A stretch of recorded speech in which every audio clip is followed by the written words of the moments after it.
그 월급에 잠이 와?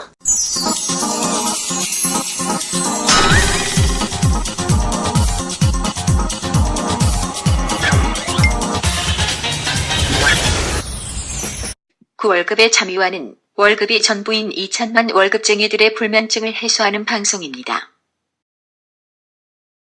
네, 안녕하세요. 반갑습니다. 월급에도 잠이 오게 하는 방송 머니스토리TV 뭉치 양선민입니다. 네, 표대표 표현봉입니다. 네, 에이스나타 손철입니다.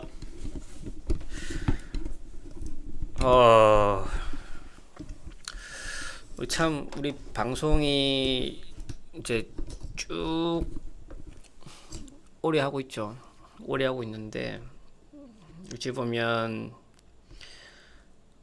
저희 방송이 컨텐츠가 그렇게 핫하지는 않아요. 근데 핫하지는 않지만 그래도 좀 많은 분들이 관심을 가져주는 것 같은데 왜 관심 가질까요? 보시면 이게 우리 표 대표님이 방송 지난 시간에 표 대표님이 큰 꿈을 말씀해 주셨는데 어찌 보면 저희 방송에 대한 큰 뜻도 거기 있는 것 같아요. 그 서두에 올리는 그 월급의 잠이와 대한민국 급여 월급쟁이들 편하게 한번 잠자게 한번 해드리는 게 저희 궁극적 목표인 것 같고요. 저희가 상담을 하면 가장 많이 가슴 아파하는 게 본인 의지와 상관없이 잘못된 컨설팅, 잘못된 상품 가입로 인해서 손실 보고 마음 아파하는 경우가 굉장히 많습니다. 예. 그래서 그런 것들을 조금 저희가 좀 그 시장 참여자로서 정말 도움을 드리고 싶고 제대로 된 금융 교육을 시키고 싶어서 저희 방송을 진행하고 있습니다. 그래서 잘 들으세요. 우리 또 예살 아빠님, 그리고 많이 바쁘신 분들, 그리고 표 대표님 되게 이제 업계에서도 많이 바쁘신데 이런 분들 모시고 방송 저희가 틈틈이 하고 있으니까 많은 분들 잘 들어주시고 잘 또 틈틈이 응원해 주시면 감사하겠습니다. 저희 방송 특징이 뭐냐면 청취자분들은 응원을 안 해요. 댓글도 안 떼고 다 무관심이야 무관심. 구독자만 늘어. 우리 예사빠님, 표 대표님, 우리 뭉치한테 틈틈이 응원의 말씀 부탁드리도록 하겠습니다. 자, 그래서 지난 시간에 저희가 투자자의 오류에 대해서 얘기해 봤는데요. 그러면 이 오류를 극복하기 위해서 궁극적으로 어떻게 해야 돼? 이에 대한 답변을 한번 정리해 보도록 하겠습니다. 이 내용은 참 저희가 많이 다뤘던 내용인데 계속 반복되는 패턴 중에 하나인 겁니다.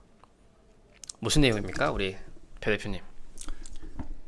이탈하시지 말라는 얘기입니다. 시장에 계속 있으라는 얘기인데 저희가 여러 가지 이제 투자자의 오류에 대해서 얘기를 하고 있고 그게 편향에 근거한 거다 이런 얘기 드리고 있는데요.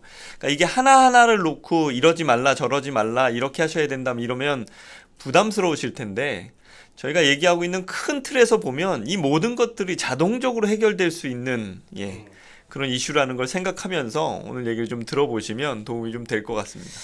그래서 좀 자료에 대한 얘기를 해보면, 예를 들면 참여자들이 시장 자기 판단에 따라서 시장 이탈하는 기간이 있어요. 이번에는 좀 시장에서 빠져 있어야 되겠다. 그런 기간들이, 즉 참여를 안 하는 기간들이 1년일 경우에는 대략적으로 약간 많게는 15% 정도 기회비용, 즉 잠재적인 누적 수익률을 놓칠 수 있다. 기회를 놓칠 수 있는 거고요. 3년 같은 경우는 대략적으로 약 32%, 대략적으로 한 5년 정도 되면 약 75% 정도 수준. 즉 시장을 한 5년 정도 떠나 있으면 잠재적으로 약 74% 정도의 누적 수익률을 놓칠 수 있다라는 게 지금 현재 경험적인 데이터를 가지고 나온 객관적인 자료입니다. 즉 시장을 회피하는 기간이 길어질수록 그에 대한 기회도 전반 비례해서 늘어난다는 걸 의미하고 있습니다. 네. 그러니까 이것도 어떻게 보면 이제 맞춘다라고 하는 게 불가능하다라는 거잖아요. 그러니까 보면 지금 시장에서 빠져야 되냐 이렇게 물어보면 사실은 드릴 말씀이 없죠. 그러니까 투자 기간이 장기라면 굳이 지금 당장 이탈할 이유가 없는 거고, 근데 당장 6개월 안에 돈 써야 되면 당연히 찾아가지고 안전자산으로 바꿔야 되는 이런 형태로 생각을 하셔야 되는데. 내가 시장을 보니까 지금 빠질 것 같으니까 좀 안전하게 예금으로 바꿔놨다가 나중에 들어가는 게 어떻겠냐 이렇게 물어보면 정말 그렇게 하실 수 있는 반복적으로 하실 수 있는 능력이 있으신 분이 있다면 자산이 아주 급격하게 늘어나시겠죠. 근데 그렇게 한다라는 것 자체가 사실상 좀 불가능하기 때문에 좀 이렇게 투자 기간에 따라서 정말 이제 그냥 가지고 있을 거냐 아니면 그렇지 않을 거냐는 진짜 자기 어떤 투자 기간을 기준으로 좀 보실 필요가 있다 이렇게 말씀드리고 싶습니다. 그 에스다반이 말씀해 주셨는데 그분이 현금으로 돌려놨어요. 예적금으로. 그다음 그분이 주식형으로 전환할 수 있을까요? 타이밍 보고 못 들어와요.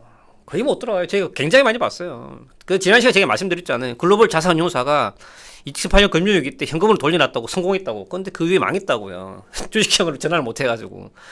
아니, 글로벌 자산운용사도 망하는데 개인이 그 쉽겠어요? 쉽지 않다라니까. 그래서 일단은 시장에 대한 판단보다는 목적지향적인 투자가 필요하다. 그래서 목적지향적인 투자가 뭔지에 대해서는 저희가 다음 시간에 한번 제대로 말씀드릴 수 있도록 하겠습니다. 자, 두 번째. 그러면 시장에 좀 남아있으라. 그리고 두 번째가 뭐냐면 자전 매매보다는 어느 정도 또 투자를 유지하는 게 실질적인 이익이 있다. 비슷한 맥락인 것 같은데 또 무슨 내용이죠 이게? 그 내용이에요. 근데 이 표는 이게 미국 표여서 그런지 좀 어려워요. 무슨 말인지 이건 뭉치님이 설명해 주셔야 될 것 같아요. 네, 그래서 또 그 캐피털 그룹에서 나온 자료를 보면 20년 동안 평균적인 수익률을 보니까 예를 들어 10만 불 투자를 가정했을 경우에 일단 매수하고 보유하는 전략과 그 다음에 시장 낮을 때마다 저점 매수하는 전략이 있어요. 그리고 시장과 상관없이 매달 꼬박꼬박 그 적립식으로 방법이 있어요. 근데 가장 수익률이 높은 게 뭐냐면은 우리 생각에서 저점 매수가 가장 높다고 생각했는데 그게 아니라 실질적으로 매수 보유 전략이 바이 앤 홀드 전략이 수익률이 가장 높았다라는 거고 그리고 매매 빈도가 낮을수록 수익률이 높았다라는 겁니다. 그래서 장기 투자 저희가 이런 얘기를 하지만 저희가 감을 가지고 아니면 시장에 대한 예측이 쉽지 않으니까 확률을 가지고 얘기하는 게 아니고요. 데이터를 가지고 저희는 얘기하고 있습니다. 데이터를 가지고. 데이터가 얘기를 하고 있습니다. 매수 보유 전략이 실질적으로 저점 매수 전략보다 수익률이 훨씬 더 높았다라는 거. 근데 이건 좀 위험한데?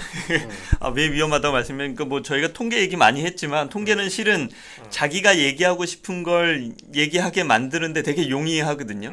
그러니까 근데 뭐 기간이 엄청 기니까 1970년부터 2014년이면 무려 44년을 놓고 본 거니까 뭐 그런 면에서는 통계 오류를 많이 벗어나 있는 그림이긴 하겠으나 이게 오해하실 수 있을까봐 제가 말씀드리는 거예요. 그래 목돈으로 한 방에 들어가는 게 훨씬 더 유리하네라고 보실까봐 이건 뭐 무척 기간이 길었을 때 이렇기도 하더라라는 관점 쪽으로 좀 보셔야 될 것 같고요. 일반적으로 저희가 위험을 줄이는 데서는 특히 또 단기간에 투자해서 위험을 줄이시는 데서는 적립식이나 이런 게 상당히 중요한 역할을 하니까 그런 게 좀 같이 좀 보여야 될 부분은 있을 것 같아요. 네, 보안 설명 감사합니다. 2천만 월급쟁이들의 금융호구 탈출을 위한 그얼잠 프로젝트 특허받은 로봇 자산관리 플랫폼 포토윈과 함께합니다. 세부사항은 머니스토리 TV 홈페이지에서 확인하세요. 그래서 궁극적으로 시장은 일반적으로는 재상승을 합니다. 저희가 여러 번 위기를 많이 경험도 해봤지만 맨날 시장이 끝날 것 같죠? 아닙니다. 시장은 또 반등합니다. 그게 올인하신 분들이 대부분 업계를 떠나고 투자에 대해서 투자 세계를 떠나고 하시는 분들이 굉장히 많죠. 그래서 시장은 일방적으로 재상승을 하고 투자 수익률은 결국은 시장을 인내함으로써 그에 따른 보상이라 생각하시는 게 맞습니다. 맞나요? 네, 그렇죠. 그리고 이제 그 그림을 보시면 아시겠지만 단기적으로 시장이 하락하는 사이클이 분명히 있죠. 근데 이제 전체적으로 보면 시장이 하락하는 사이클보다는 이제 상승하는 사이클이 훨씬 더 이제 긴 부분들을 보실 수가 있는데, 이거 국가적으로 봤을 때 이제 재정이 투입되고 이제 예전에 비해서 이제 선제적인 대응이 가능하기 때문에 이제 이런 측면들이 좀 있고요. 그리고 단기간에 이 공포가 이렇게 이루어지게 되면 모든 기업이 막 도산할 것 같은 그런 느낌이 드는데, 한번 생각을 해보죠. 그 기업이 5개가 있는데 동일한 분야에 5개가 있는데 4개가 망했어요. 그래서 주가가 쫙 빠졌습니다. 그럼 나머지 하나의 기업이 어떻게 될까요?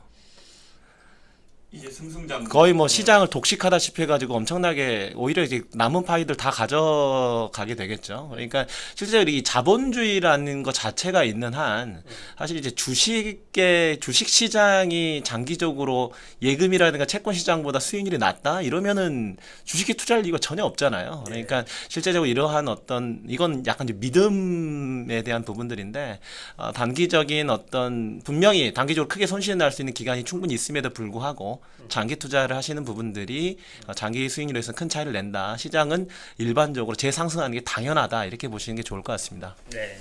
근데 그 말 그대로여서 저희 얘기한 대로 이제 시장이 또 떨어지고 폭락이 와도 다시 올라라고 다들 이렇게 생각해 주시면 저는 아마 이 일을 그만둬야 제가 먹고 살 길이 없어질 것 같다는 생각이 드는데, 무슨 얘기냐면 뭐 지난 시간에 저희가 얘기한 거 중에 더 사시고 싶을 때 탐욕 막 느껴질 때 못 사시게 하고, 이제 뭐 공포에 느껴져서 팔고 싶을 때 못 파시게 해야 되는 게, 그러면서 자문료 받아야 되는 게 우리 일이다 뭐 이런 얘기 뭉치님이 해주셨는데, 그런 거 할 이유가 없어지니까요. 다들 스스로 알아서 하시니까. 근데 한번 가만히 생각해 보시면 지금은 저희가 우리나라가 지금 이제 북한과의 관계가 뭐 좋아지는 그런 분위기로 가고 있잖아요. 수년 전만 해도 북한이 미사일 쏜다라고 하면 폭락했었죠.